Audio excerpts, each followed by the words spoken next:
This time, we ask you to turn off all cell phones and remind you that any form of recording or flash photography is strictly prohibited. No food, drink, or gum is permitted in the auditorium. For your safety, take a moment to locate the nearest emergency exit. Thank you, and enjoy the performance.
Good afternoon, faculty, students, family, and friends.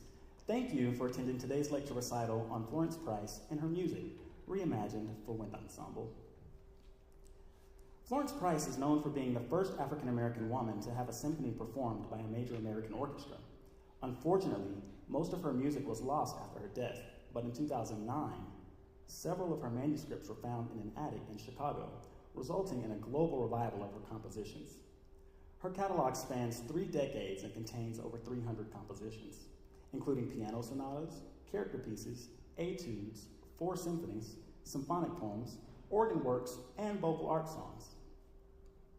Despite her vast collection, Price did not compose any music exclusively for the wind ensemble. However, wind ensemble musicians and audiences should have access to Price's music because of her significance in uniting African American and Western European musical traditions. The purpose of this lecture recital is to explore Price's life and unique compositional traits, which vividly capture the folk traditions of her heritage. We will also discuss and perform 4 transcriptions of her music for wind ensemble, 2 which were previously published and 2 that were created for this project. Florence Beatrice Smith was born in 1888 into a relatively privileged family that was well-traveled and well-educated. Their upper-class status provided more opportunities and access to resources that were not afforded to many blacks in the South at that time, including music education. Florence's mother, Florence Gulliver Smith, was an accomplished pianist and regularly entertained guests at their home. Florence Beatrice began lessons with her mother and performed in her first public recital at age 4. From an early age, her mother nurtured and cultivated her talent, leadership, and independence, which were stepping stones for her future success as a composer, pianist, and teacher. Florence Beatrice's father, Dr. James H. Smith, was one of only a dozen dentists of African descent in the United States. More importantly, he served both black and white clients while practicing in Chicago and later in Arkansas. He was also heavily involved in the community and was politically active. Price graduated valedictorian from high school at the age of 14 and 2 years later enrolled in the New England Conservatory. She studied composition with George Chadwick, who encouraged her to use Negro folk melodies and rhythms in her compositions. Price graduated at the top of. After serving as the head of the music department at Clark Atlanta University, Price returned back to Little Rock. However, in 1927, the lynching of an African-American man, John Carter, led to a wave of mob violence and intense racial unrest within the community. The Price family decided to leave Arkansas as part of the Great Migration, as many African Americans left the Deep South. The Price family settled in Chicago, and here she took advantage of all of the schooling available to her, studying at the Chicago Music College, the American Conservatory of Music, and Chicago's Teacher College. In 1932, Price won first prize in the Rodman Wanamaker Music Contest with her Symphony No. 1 in E minor. Established to support black composers, the contest brought recognition of Price's work, ultimately leading to a performance of her symphony a year later by the Chicago Symphony Orchestra, conducted by Frederick Stock. From this point and throughout her career, her music received local performances in church services and private home concerts, as well as the Chicago Women's Orchestra, National Association of Negro Musicians, and the Chicago Club of Women Organist Concert Series. Pictured on the screen is a 1942 program from the Chicago Club of Women Organist Concert Series, where her Suite No. 1 for organ was performed. While winning the Wanamaker Foundation Prize gave Price national publicity, she encountered numerous obstacles in getting her works performed due to her gender and race. In a letter she wrote to Kusevitsky, then the music director of the Boston Symphony Orchestra in 1933, she expressed her challenges, stating, "Unfortunately, the work of a woman composer is preconceived by many to be light, froth, lacking in depth, logic, and virility. Add to that the incident of race. I have colored blood in my veins, and you will understand some of the difficulties that confront one in such a position." In the remainder of the letter, Price asked Kusevitsky to consider one of her compositions, insisting that he make no concession on the basis of race or sex, but rather evaluate the score on its musical merit alone. Price was a determined artist and entrepreneur. She was persistent in her pursuit of getting her music published. Her journal entries, housed at the University of Arkansas archives, reveal ongoing communication with conductors and music directors, including correspondence with ASCAP regarding her membership status. In the letter on the screen, ASCAP board member John Carpenter responds to Price's inquiry on her membership status. The letter expresses regret for the delay in processing an application for membership, and the writer promises to inquire about the status. The letter closes with encouragement and support of Price's continued progress in her work. It's disheartening to see 6 years later further correspondence with no resolution, despite having gained national recognition as a composer. It was because of these challenges that most of Price's music failed to enter the mainstream canon during her lifetime. After her death in 1953, her music was considered lost and therefore not programmed. However, the 2009 discovery of her manuscripts in the attic of her abandoned Chicago home led to an enormous increase in the study and performance of her music. Price's leading biographers, Ray Linda Brown and Barbara Garvey Jackson, have significantly preserved Price's music and legacy. Their work is particularly timely given the growing emphasis on diversity, equity, and inclusion in the performing arts. As a result, there's been a revival of interest in Florence Price and increased recognition of her contributions to American music.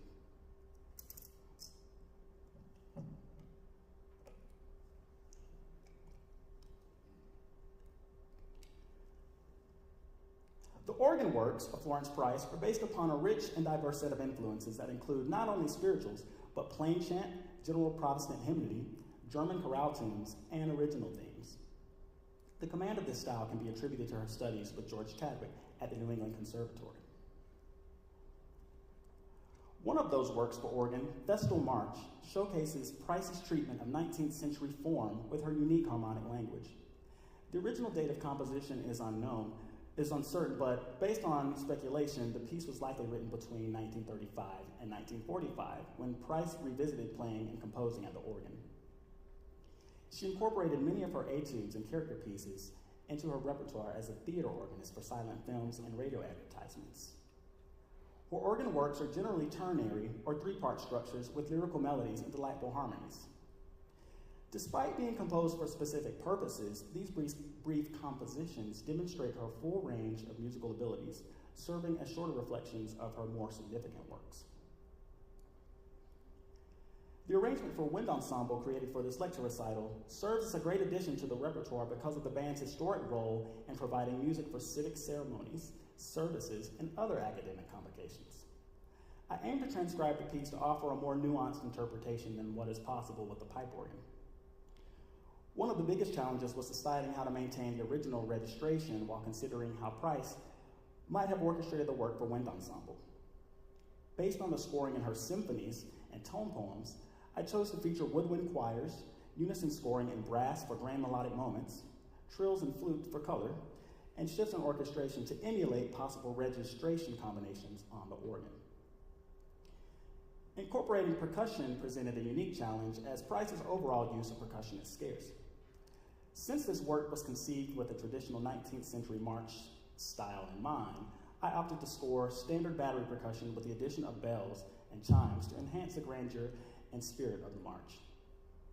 Price cleverly employs the dotted 8 16 figures borrowed from the French-style overture that alludes to a procession or grand entrance. To emphasize this, I incorporated a percussion cadence in the trio and final strain to capture the stately and regal character of the piece. Please enjoy the premiere of my arrangement of Festal March.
Florence Price belonged to a pioneering group of American nationalist composers, including Aaron Copland, Charles Ives, Henry Cowell, William Grant Still, Harry T. Burleigh, and William Dawson.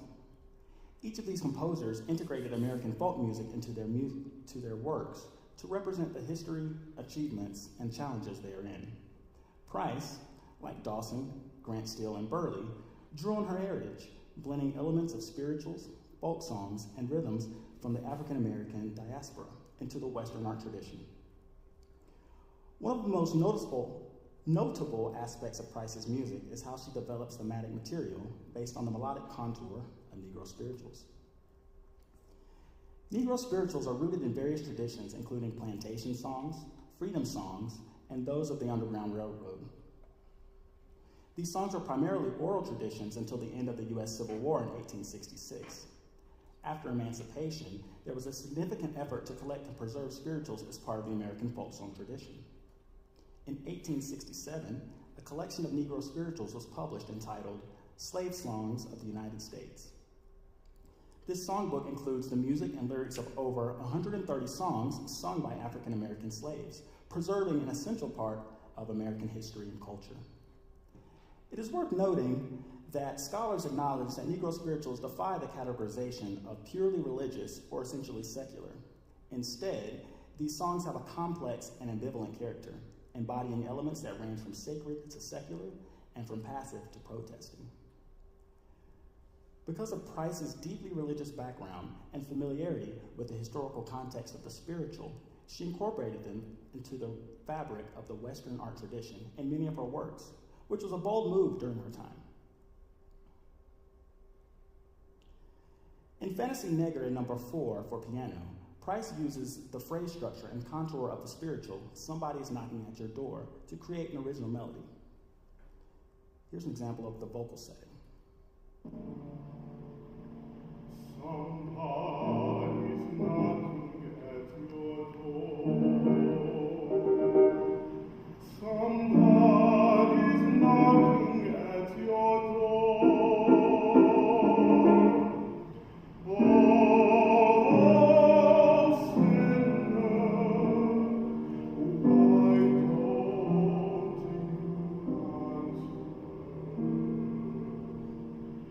Somebody's knocking at your door.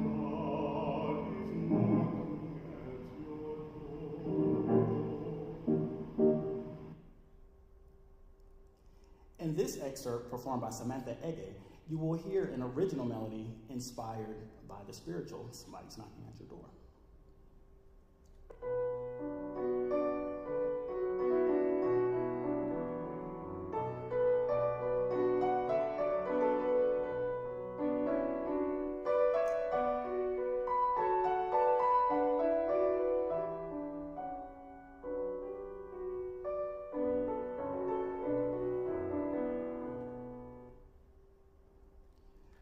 When performing Price's music, it's important to understand the origins of thematic material and listen to the inflection, phrasing, and nuance of prominent folk singers to develop an informed interpretation. Some of the best examples are heard in the recordings of Marian Anderson, Harry T. Burleigh, Mahalia Jackson, the Moses Hogan Chorale, and the Fisk Jubilee Singers. The next distinguishing trait that Price frequently uses is a short, long rhythmic motif. The most well-known example can be heard in "Nobody Knows the Trouble I've Seen." Pianist and Price scholar Samantha Ege speaks more on this, saying that this rhythmic configuration references common features of many Negro spirituals. Other spirituals that share this syncopated figure include "Somebody's Knocking at Your Door," "Down by the Riverside," "Didn't My Lord Deliver Daniel," and "Sometimes I Feel Like a Motherless Child." Pictured on the screen is a sketch from Price's journal dated 1949 that shows a configuration of the short-long motif. The second movement of Price's sonata in E minor for piano is an excellent example of this motif that she often incorporates in her music.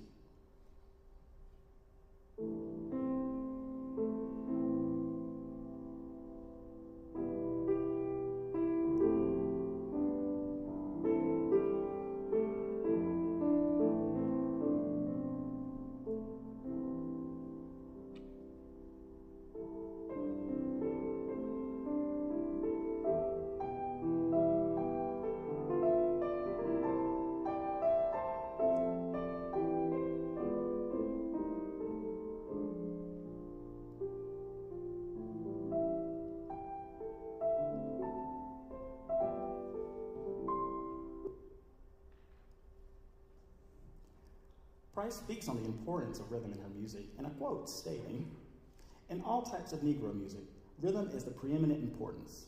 In the dance, it is a compelling, onward sweeping force that tolerates no interruption. All phrases of truly Negro activity, whether work or play, singing or praying, are more than apt to take on a rhythmic quality. When performers encounter the short-long motif in slower and more lyrical music, they should linger to elongate the duration of the downbeat or strong beat. This approach mirrors the expressive style of folk singers who often employ slight hesitations and melodic slides, adding depth and emotion to their performances. Examples can be heard in congregational singing, field songs, and even modern performances of spirituals.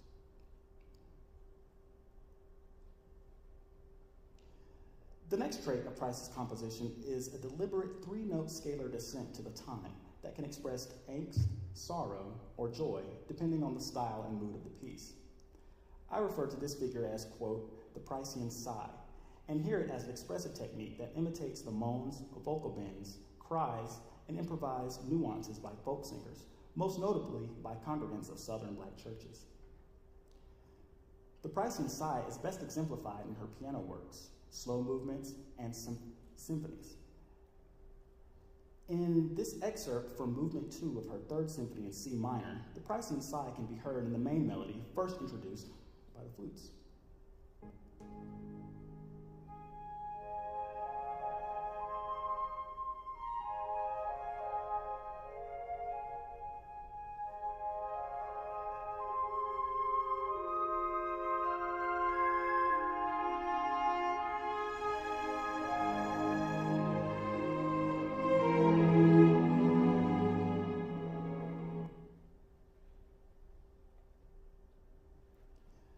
The next two pieces on the program showcase Price's use of melodic material from Negro spirituals, along with the incorporation of the short-long motif.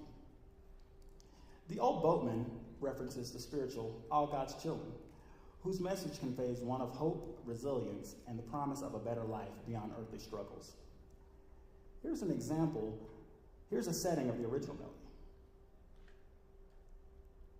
I got a rope, you got a rope, all of God's children got rope. When I get to heaven, I'm gonna put on my robe, I'm gonna shout all over God's heaven. The next audio example is the opening melody from the Old Boatman. You will hear the similarities in the melodies.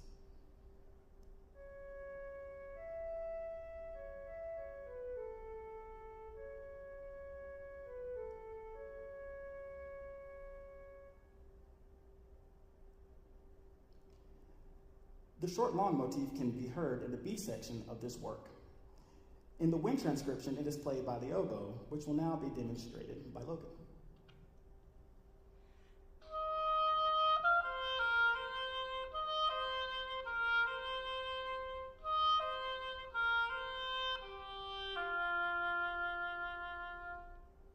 Thank you, Logan.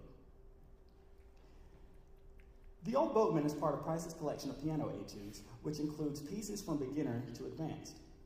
Dr. Rosalind Floyd, a scholar of Price's work, explained how Price scores her piano and organ compositions as if she imagined them for larger performing forces, such as chamber ensembles and orchestras.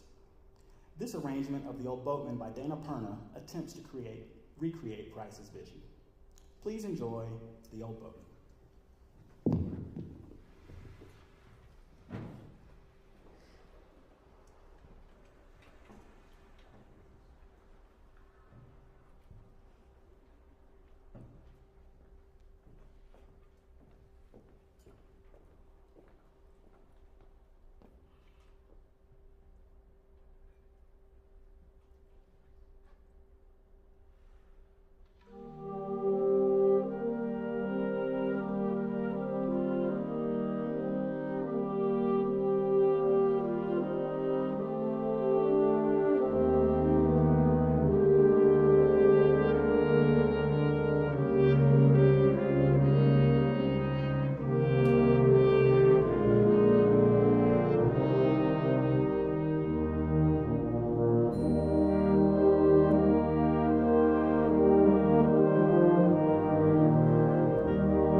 The next piece on the program, Andante Moderato from String Quartet in G major, exemplifies Price's talent for creating captivating melodies infused with harmonies reminiscent of 19th century Romanticism. The opening section is a heartfelt love song enveloped with lush harmonies that subtly emerge and recede, evoking a sense of yearning. The middle section offers a contrasting mood with an expressive dance reminiscent of the spiritual Joshua Fit the Battle of Jericho. Although originally composed for string quartet, this piece translates well for wind ensemble with its rich harmonic depth and diverse stylistic elements.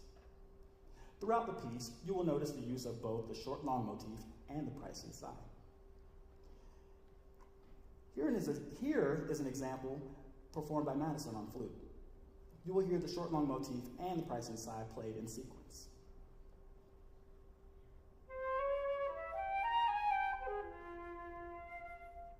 Thank you, Madison. In the transcription, the use of percussion was carefully considered to avoid overpowering the ensemble while maintaining the affectionate nature of the movement. In the section marked Allegretto, I opted to use the snare drum to emphasize the style change and add rhythmic interest, drawing from the juba rhythms featured in Price's works, which will be discussed later. I chose to double the tambourine with the snare drum because of the tambourine's significance in the Southern Black church. Historically, the tambourine emerged as a central instrument in American minstrel shows of the early 1800s, often performed in blackface. However, it was reclaimed and found a new role in Pentecostal praise and worship during the early 20th century revival meetings. By the 1920s, the tambourine had become a staple percussion instrument in gospel music, frequently played by singers who didn't play other instruments. For this transcription, I referenced the 2017 Clarinon edition, edited by Erjeen Kong. Slur markings from this edition have been edited to better suit wind players, as well as minimize technical challenges. The original key of G major was transposed up a half step to A flat major to better accommodate the wind ensemble, as this key allows for more resonance and fewer intonation issues in larger configurations. I would like to acknowledge my mentor, Dr. Stephen Meyer, for the inspiration behind this transcription. Please enjoy the premiere of my arrangement of Andante Moderato from String Quartet in G major.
Florence Price composed 4 symphonies between 1930 and 1945, but only 3 have survived.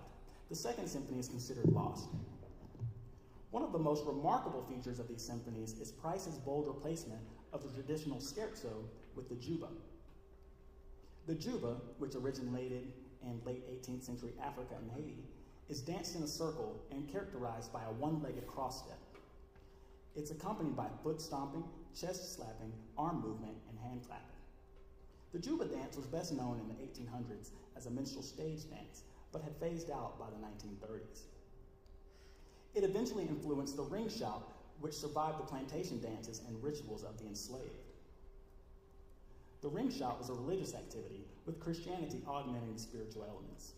Participants moved in a circle, provided rhythm by clapping their hands and patting their feet. One individual would set the tempo by singing, and their lines would be answered in a call and response fashion. Just as the juba dance gained widespread popularity from enslaved individuals, the ring shout followed a similar path throughout the southern colonies and still prevails today. The patent juba describes the act of using body percussion such as thigh slapping and hand clapping to accompany the juba dance.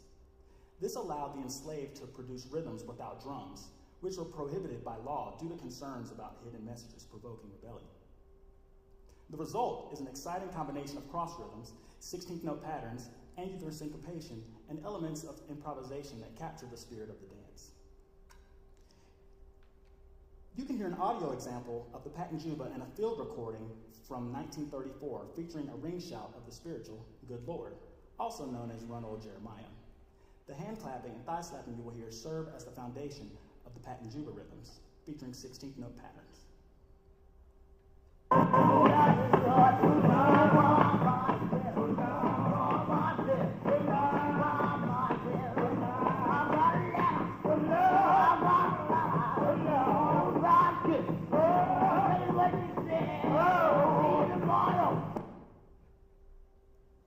The patent juba's unmistakable presence in Southern churches, particularly in Pentecostal praise and worship, can be observed in a 1994 performance featuring the legendary gospel artist LaShawn Pace.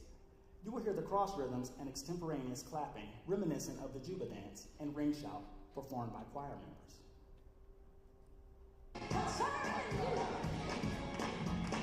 Listen. I will bless the Lord at all times, for his praise shall continually be in my mouth. Giving thanks always for all things unto God the Father in the name of our Lord Jesus Christ. Enter into his gates with thanksgiving. One final example is from a 2017 church service at Little Zion First Baptist Church in Blythewood, South Carolina, which went viral on TikTok and YouTube. The influence of the patent juba can be heard more clearly in this example, almost 90 years later after Price's first symphony.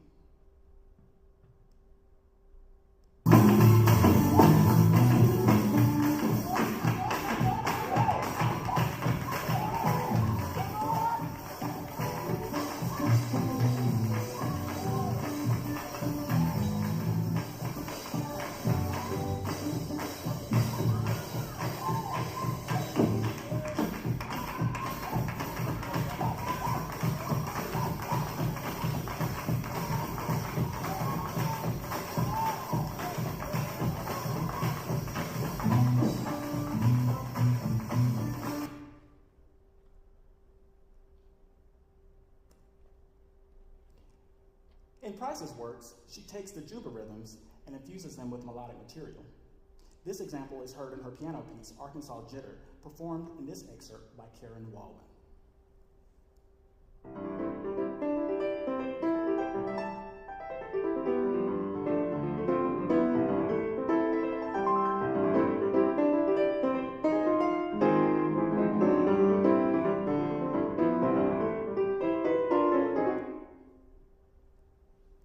Price speaks on the significance of incorporating the juba in her symphonies in a letter to Frederick Scott, director of the Chicago Symphony Orchestra, at the time her symphony was premiered.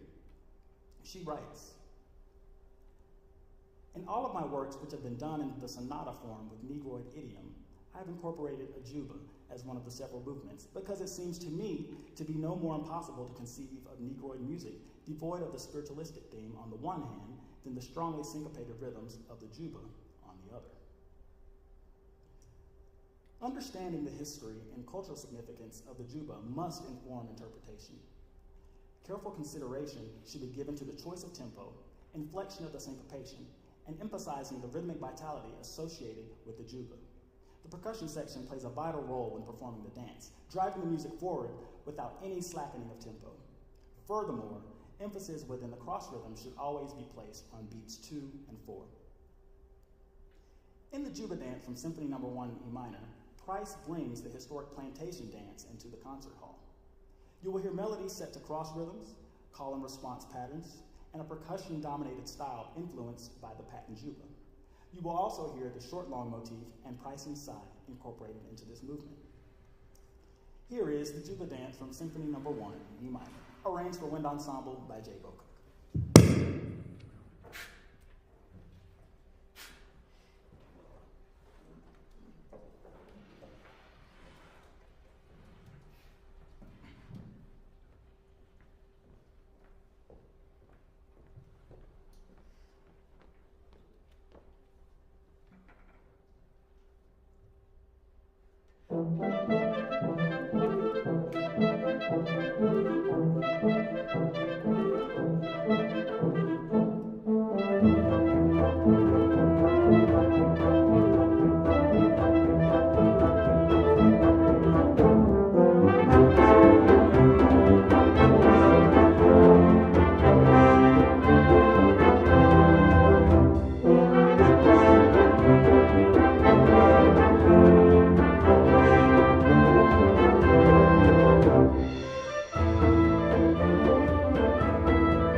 My interest in studying Florence Price's music was piqued during my first semester at NAU. At that time, I was unfamiliar with the composer, but became intrigued by her work and immediately felt a strong connection to her music. As I listened, I was often pleasantly surprised by moments when her music quoted rhythms and songs that were familiar to me. Price's music resonated with my earliest experiences of music growing up in the church, and it was the first time that I could relate to folk music in the symphonic art tradition. This experience was transformative, revealing a connection that had been missing in my formal study. Continued programming of Florence Price's music will offer a similar experience to musicians and listeners who have struggled to find representation in traditional classrooms and concert halls. Currently, there's a positive trend in the field of wind ensemble music that celebrates traditionally marginalized individuals and welcomes the incorporation of folk music that is relevant to 21st century composers and audiences. Florence Price intended for her music to be accessible and enjoyable to everyone, regardless of their race or cultural background. One common concern amongst musicians in programming works by underrepresented composers is the issue of appropriation, especially when the music is influenced by traditions outside their own. While I cannot definitively judge others' authenticity and motivation, it is all too common in our profession to program works without researching their historical context. Achieving a coveted level of artistry as a performer, necessitates having an informed interpretation. Price's music not only amplifies the voices of marginalized groups in classical music, but also creates a space that fosters a sense of familiarity and belonging, contributing to the ongoing movement towards access and inclusion in our profession. I am hopeful that this recital will spark more interest in Florence Price's music, inspiring audiences to further explore her catalog to discover the beauty and significance of her work. Thank you.